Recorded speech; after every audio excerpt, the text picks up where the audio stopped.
वागर्थ विवशम्पृक्तो वागर्थ प्रतिपत्तये जगतः पितरौ वन्दे पार्वती परमेश्वरौ। नमो नमः। नमः सर्वेभ्यः संस्कृत अनुरागिभ्यः मित्राणि भवतां सर्वेषां हार्दं हार्दं स्वागतम्। त्वामाशार प्रशामितवनो पल्लवं साधु मृधना वक्ष्येत्यध्वश्रमपरिगतं सानुमानाम्रकूटः न क्षुद्रोऽपि प्रथमसुकृता प्रेक्ष्यया संश्रयाय प्राप्ते मित्रे भवति विमुख किं पुनर्यस्तथोच्चै।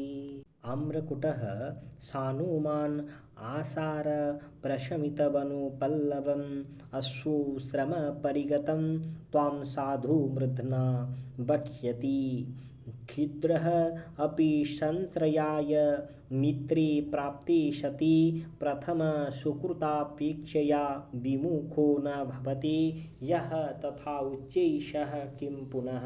ଏଠାରେ ଯକ୍ଷ ପିଲେ ମେଘକୁ କହୁଛନ୍ତି ଯେ ହେ ମେଘ, ତୁମେ ଯେତେବେଳେ ଆମ୍ରକୁଟ ପର୍ବତରେ ଯେତେବେଳେ ଗଛକୁ ଗଛ ପିଲେ ଘଷି ହୋଇକି ଯେତେବେଳେ ନିଆଁ ଯେତେବେଳେ ବାହାରେ ସେ ଯେଉଁ ଦାବାଗ୍ନିକୁ ତୁମେ କ'ଣ କରିଥିଲ ନା ତୁମର ମୂଷଳ ବର୍ଷା ଦ୍ୱାରା ତୁମେ ତାକୁ ଲିଭାଇଥିଲ। ତୁମେ ଯେତେବେଳେ ପଥରେ ଯେତେବେଳେ କ୍ଳାନ୍ତ ହୋଇପଡ଼ିବ ସେ ଆମ୍ରକୁଟ ପର୍ବତ ତୁମକୁ କ'ଣ କରିବ ନା ମୁଣ୍ଡରେ ମୁଣ୍ଡାଇକି ତୁମକୁ ବସିବ। ପିଲେ କେଉଁ ଭଳିଆ ନା ଯେଉଁ ଭଳିଆ ଗୋଟେ ଦରିଦ୍ର ବା କୃପଣ ବ୍ୟକ୍ତିକୁ ଯଦି ଗୋଟେ କୌଣସି ଧନୀ ବ୍ୟକ୍ତି ଯଦି ସାହାଯ୍ୟ କରିଥାଏ ତ ଯେତେବେଳେ ସେ ଦରିଦ୍ର ବ୍ୟକ୍ତି ଯଦି ସେ ପୁଣି ଯଦି କେତେବେଳେ ଧନୀ ହୋଇଯାଏ ତାହେଲେ ସେ ଯେଉଁ ଭଳିଆ ସେ ଧନୀ ବ୍ୟକ୍ତିକି ତା ଜୀବନରେ ଯେମିତି କେବେ ବି ଭୁଲି ନଥାଏ ସେହିଭଳିଆ ଆମ୍ରକୁଟ ପର୍ବତ ତୁମକୁ କେବେ ବି ଭୁଲିବନି। ତୁମକୁ ନିଶ୍ଚିନ୍ତ ତୁମକୁ ତୁମ ପଥର ଯେଉଁ କ୍ଳାନ୍ତ ହୋଇଥିବ ତୁମକୁ ଆଶ୍ରୟ ସେ ନିଶ୍ଚିନ୍ତ ପ୍ରଦାନ କରିବ।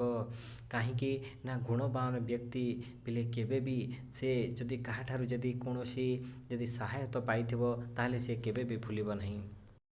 ଛନ୍ନୋପାନ୍ତଃ ପରିଣତଫଳ ଦ୍ୟୁତିଭିଃ କାନନାମ୍ରैः तोच्यारूढे शिखरमचल स्निग्धवेणीशवर्णे नूनं यास्यत्यमरमिथुन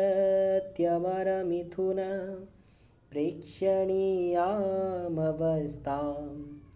मध्ये श्यामः स्तनैव भुव शेषविस्तारपण्डुः।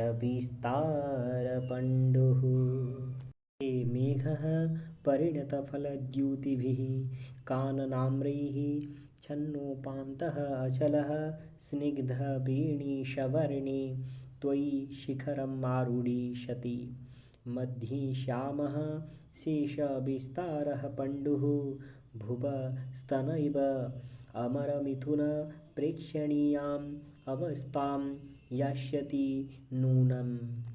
ଏଠାରେ ଯକ୍ଷ ପିଲେ ମେଘକୁ କହୁଛନ୍ତି ଯେ ହେ ମେଘ, ତୁମେ ଯେତେବେଳେ ଆମ୍ରକୁଟ ପର୍ବତରେ ତୁମେ ଯେତେବେଳେ ଯାଇକି ଆହରଣ କରିବ ସେ ଯେଉଁ ହଳଦିଆ ଆମ୍ବ ଯେଉଁ ଦେଖାଯାଉଥିବ ଦୂରରୁ କି ସୁନ୍ଦର ଦେଖାଯାଉଥିବ ଆମ୍ରକୁଟ ପର୍ବତରେ ତୁମେ ଯେତେବେଳେ ଯାଇକି ଆହରଣ କରିବ ସେତେବେଳେ ସେହି ପର୍ବତ ମଧ୍ୟରେ ତୁମେ କ'ଣ ଯେଉଁ ବିଶାଳକାୟ ଶରୀର ନେଇକି ଆସିଥିବ ତୁମେ ସେଠି ପତଳା ହୋଇଯିବ ଓ ଅନ୍ୟତ୍ର ବିସ୍ତୃତ ଭାବେ ଶୁଭ୍ରବର୍ଣ୍ଣ ହୋଇଥିବା ପୃଥିବୀର ସ୍ତନ ରୂପେ ତୁମେ ପ୍ରତିଭାତି ହେବ।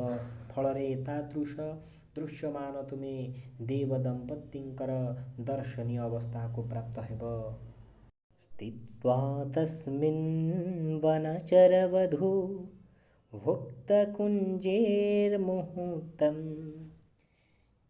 तोयोत्सर्गद्रुततरगति तत्परं वर्त्मतीक्ष्णः रेवां द्रक्ष्ये शुपलविषमे विन्ध्यपादे विशीर्णा भक्तिच्छेदेरिव विरचितां भूतिमङ्गे गजस्य। मेघः वनचरवधूवुक्तकुञ्जे तस्मिन् मुहूर्तं स्थित्वा त्वयोत्सर्गः द्रुतोत्तरगति शं तत्परं वर्त्म तीक्ष्णः त्वम् उपलविषमे विन्ध्यापादे विशीर्णारेवां गजस्य अङ्गे भक्तिच्छेदैः विरचितां भूतिमिव द्रक्ष्यसि। ଶ୍ଳୋକରେ ଯକ୍ଷ ପିଲେ ମେଘକୁ କହୁଛନ୍ତି, ହେ ମେଘ, ତୁମେ ଆମ୍ରକୁଟ ପର୍ବତର ଲତା କୁଞ୍ଜମାନଙ୍କରେ କିରାତ ବଧୂମାନେ ଆନନ୍ଦ ଉପଭୋଗ କରୁଥିବେ। ସେହି ମନୋରମା ଦୃଶ୍ୟକୁ ଦେଖି ତୁମେ ନିଶ୍ଚିନ୍ତ ଆନନ୍ଦିତ ହେବ, କିନ୍ତୁ ସେଠାରେ ବହୁତ ସମୟ ଧରି ରହିବ ନାହିଁ, କାରଣ ତୁମେ ଯଦି ସେଠି ରହିବ ତାହେଲେ ମୋ ବାର୍ତ୍ତା ମୋ ପ୍ରିୟା ପାଖରେ ପହଞ୍ଚିବା ବିଳମ୍ବ ହେବ। ଆମ୍ରକୁଟ ପର୍ବତରେ କିଛି ସମୟ ବିଶ୍ରାମ କରି ଜଳବୃଷ୍ଟି ହେତୁ ଅତି ଶୀଘ୍ର ଗତିଶୀଳ ହୋଇ ଆମ୍ରକୁଟର ପରବର୍ତ୍ତୀ ମାର୍ଗକୁ ଅତିକ୍ରମ କରି ତୁମେ ପଥରରେ ଉଚ୍ଚ ନୀଚ ହୋଇଥିବା ବିନ୍ଧ୍ୟାଚଳ ପାଦଦେଶରେ ପ୍ରବାହିତ ହୋଇଥିବା ନର୍ମଦା ନଦୀକୁ ହାତୀର ଶରୀରର ରେଖା ଭଙ୍ଗୀରେ ନିର୍ମିତ ରେଖା ଶୃଙ୍ଗ ପରି ଦେଖିବ, ଅର୍ଥାତ୍ ହସ୍ତୀ ରୂପକ ବିନ୍ଧ୍ୟାଚଳରେ ଚିତ୍ରରେଖା ପୂର୍ବକ ନର୍ମଦାକୁ ଦେଖିବ। तस्यास्तिक्तैर्वनगजमदैर्वासिताम्बान्तवृष्टि जम्बूकुञ्जप्रतिहतरयं तोयमादाय गच्छे अन्तः सारं घनतुलयितुं नानिलशक्ष्यति त्वां रिक्तः सर्वो भवति हि लघु पूर्णता गौरवाय। घनः बान्तवृष्टिसन्तिक्तैः वनगजमदैः वासितां जम्बूकुञ्जप्रतिहतरयं तस्या तोयम् आदाय गच्छे अन्तःसारं त्वाम् अनिलः तुलयितुं न शक्ष्यति हि रिक्तः सर्वो लघु भवति ପୂର୍ଣ୍ଣତା ଗୌରବାୟ।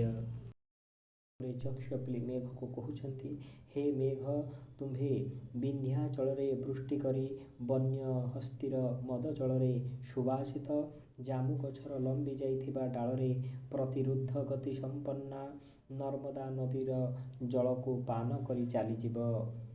ଏହିପରି ଅନ୍ତଃସାରଯୁକ୍ତ ହୋଇଥିବା ତୁମକୁ ବାୟୁ ଆନ୍ଦୋଳିତ କରିପାରିବ ନାହିଁ, କାରଣ ସମସ୍ତ ରିକ୍ତ ପଦାର୍ଥ ହାଲୁକା ହୋଇଥାଏ ଏବଂ ପୂର୍ଣ୍ଣତା ଗୌରବଯୁକ୍ତ ଓଜନିଆ ହୋଇଥାଏ।